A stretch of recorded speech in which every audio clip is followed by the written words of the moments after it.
We've all fallen in love with the game so much that we struggle to put it down, but once you've got that 100% completion rate and completed the main campaign, what can you do then? When downloadable content became the norm, it was a literal game changer. In recent years, DLCs have become prevalent, allowing consumers to gain access to brand new features, modes, and levels long after the base game is finished. Although DLCs can be seen as a manipulative method to squeeze extra cash from consumers, it's understandable from a business standpoint. But DLC should only work if the game is, good.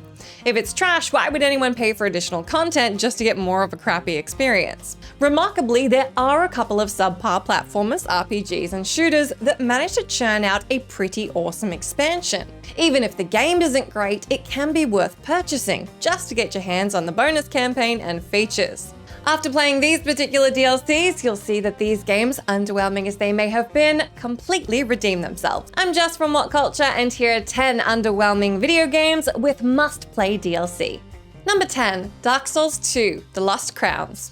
Now, Dark Souls 2 isn't bad, but it's definitely the worst of the trilogy. Considering From Software has been knocking it out of the park ever since, it's safe to say Dark Souls 2 is also the weakest Soulsborne title. I mean, it's still fun. Okay, Souls games can't really be called fun, but you know what we mean.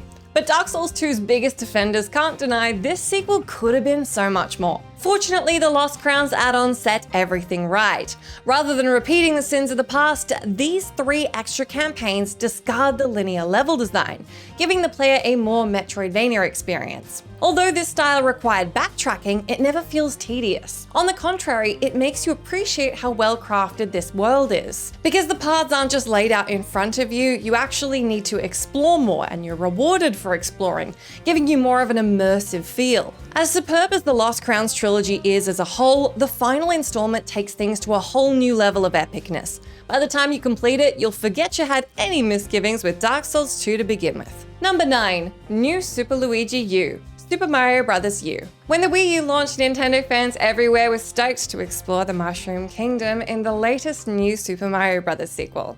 Unfortunately, New Super Mario Bros. U was just meh. Let's not kid ourselves, when it comes to a 2D platformer revolving around the wahoo yelling plumber, we know what to expect. But with this entry, Nintendo didn't even attempt to mix things up. This installment is so similar to its predecessor on the Wii, you couldn't tell them apart if you placed them side by side. If you already purchased New Super Mario Bros. Wii, there was no need to check this title out, since it didn't offer anything new. But all of that changed when the new Super Luigi U DLC was released the following year. Although the levels in this version are shorter than in the regular game, they're far harder. Because you have a tight time limit in each level, you need to move at super speed and maintain impeccable precision to win.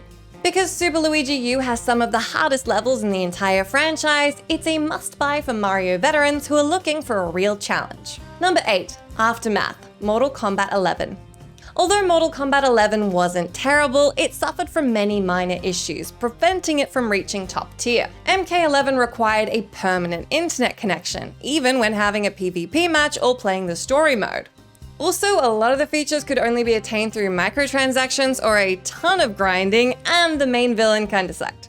However, the very same people who wrote MK11 off came crawling back when the Aftermath add-on was announced. This DLC included new fatalities, stages, combatants, costumes, dialogue, and a new campaign. Every single character was given a new friendship finisher, a mechanic which has been absent since MK3. To top it all off, this expansion brought back the series' original villain, Shang Tsung. Not only did the shape-shifting sorcerer serve as the main villain of the new story mode, he was a playable character. The fact that he's portrayed by Cary-Hiroyuki Tagawa, the same actor who played Shang Tsung in the Mortal Kombat film, was the icing on the cake. Although the second expansion, Ultimate, was a nice bonus, it wasn't necessary. But if you call yourself a true MK fan, Aftermath is 100% worth having. Number 7, Cold Cold Heart: Batman Arkham Origins. Even though Batman Arkham Origins didn't have Kevin Conroy, Mark Hamill, or Rocksteady, fans were expecting it to be a blast. To the sorrow of many, this prequel was a mess. The story was all over the place, environments were uncreative and empty, and the world was far too linear. Worst of all, certain ports suffered from horrendous bugs, causing the game to regularly crash. Because of the negative reception, you could understand if Batman fans took a rain check with the expansion. But Cold Cold Heart absolutely needs to be played because it avoids all of Origin's pitfalls. Instead of suffering from a non-cohesive plot, the narrative is airtight. Fighting goons requires a lot more strategy since they're often armed with ice cannons. Rather than exploring the same areas as before, Cold Cold Heart boasts some great new locations, including Wayne Manor. Also, Mr. Freeze's tragic backstory and callous demeanor makes him such a compelling figure. It's baffling why the series took this long to make him a leading villain. Cold Cold Heart may be fairly brief as DLCs go, but this excellent expansion is guaranteed to leave players more satisfied than Origins did. Number 6. OCTO expansion, Splatoon 2. After Splatoon made a major ink splash in the gaming world, the squid squirting shooter was expected to be Nintendo's next big franchise. That's why it was annoying to see Splatoon 2 suffering from rudimentary problems. The multiplayer didn't have split screen and weapons couldn't be charged between matches. Come on guys, this is basic stuff. And then there was the fact that you needed a mobile app to speak to players online, which was needlessly complicated. Even though an update remedied some issues, Nintendo could tell people were losing interest. If something drastic wasn't done quickly, the Splatoon series might have finished before it got going. Thankfully, everything was back on track once the OCTO expansion dropped. Rather than filling this DLC with a few bonus levels, it was crammed with a whopping 80 test chambers. The OCTO expansion is so, well, expansive that it feels more like a sequel than the actual sequel. These new levels aren't just fun, they're astoundingly innovative. Much like Portal and Breath of the Wild, these chambers teach you to perform maneuvers with the slosher, roller, and baller that you never knew were possible. Considering OCTO expansion is bigger and better than the game it spawned from, buying it for under $20 is a steal. Saying this is a great Splatoon 2 expansion isn't good enough. As far as we're concerned, this is Splatoon 2. Number 5. The Witch Queen, Destiny 2. A great sequel should really capture the essence of its predecessors without just emulating exactly what came before. Unfortunately, a lot of Destiny fans thought that that's exactly what Destiny 2 did, which is why it got the nickname Destiny 1.5.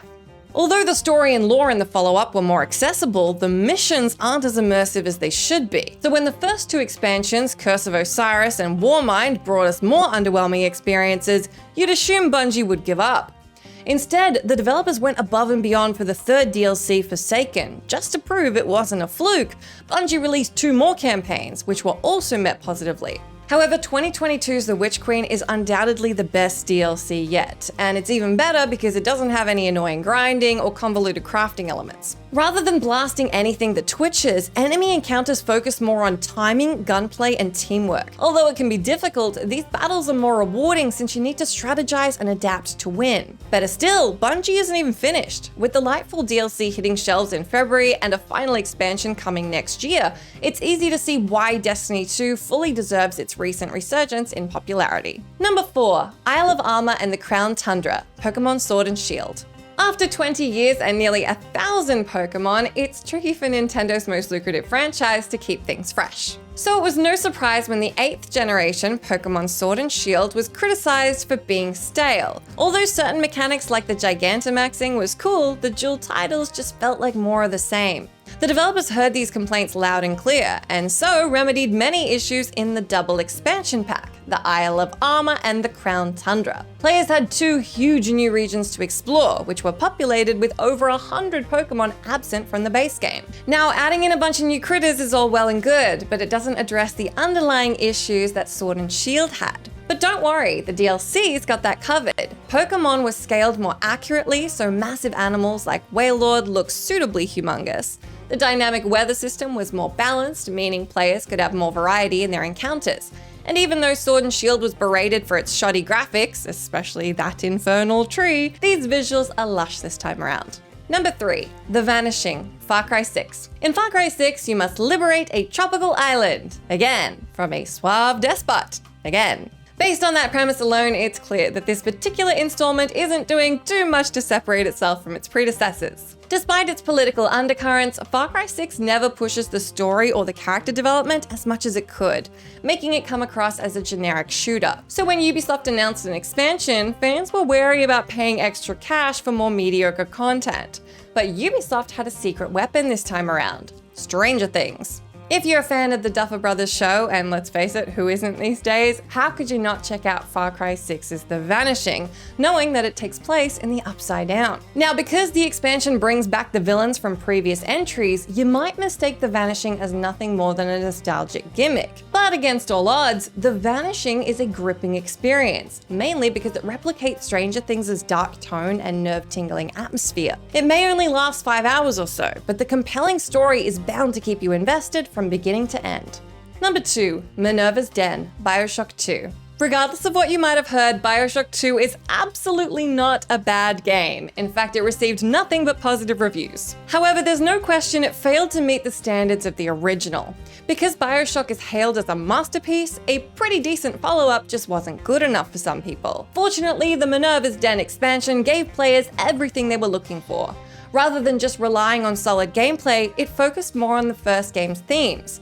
Everywhere you go, you're reminded of the folly of man and humanity's self-destructive reliance on technology. As you navigate around Rapture, you won't just be impressed, but deeply moved. On top of that, because of the non-linear structure, players have more time to explore at their own pace. It also has a new combat system, which many found to be superior to the originals. MINERVA'S Den may be an expansion, but considering it keeps you occupied almost as long as the actual game, some players see it as BIOSHOCK 2.5, rather than a bonus campaign. Because MINERVA'S Den redeemed BIOSHOCK 2 and ended on a high note, it's easy to see why it's hailed as one of the greatest DLCs ever made. Number 1, CITADEL, Mass Effect 3. Mass Effect 3 didn't just deserve a DLC. After the scathing reception of the threequel's ending, it needed one. If this spacefaring RPG didn't get an expansion that remedied this unanimously reviled climax, the fanbase would have rioted. Like a genie, BioWare granted gamers wishes, releasing a bunch of DLCs, including Citadel. Although it seemed impossible for the developers to please everyone, they pulled it off. Dangling plot threads were resolved, every character felt fully explored, every relationship reached its conclusion, and most importantly, your choices felt like they mattered. Yes, there's a hefty amount of fan service, but Citadel gets away with it. The players were genuinely hurt by the original ending, so you can't blame the developers for going a little nuts with the in-jokes and callbacks. Incorporating a humorous tone was a risky move, but it absolutely paid off and just goes to show that players love to see these characters in lighter scenes. Even though the creators were under ludicrous pressure to course-correct their error, they absolutely nailed it, making Citadel the incontestable ending to the Mass Effect saga. Not only did this ensemble get the closure they deserved, so did we. Alright, BioWare, we forgive you. Let me know down in that comment section if you can think of any other underwhelming games that have must-play DLC. As always, I've been Jess from WhatCulture. Thank you so much for hanging out with me. If you like, you can come say hi to me on my Twitter account where I'm @JessMcDonald, but make sure you stay tuned to us here for plenty more gaming goodness.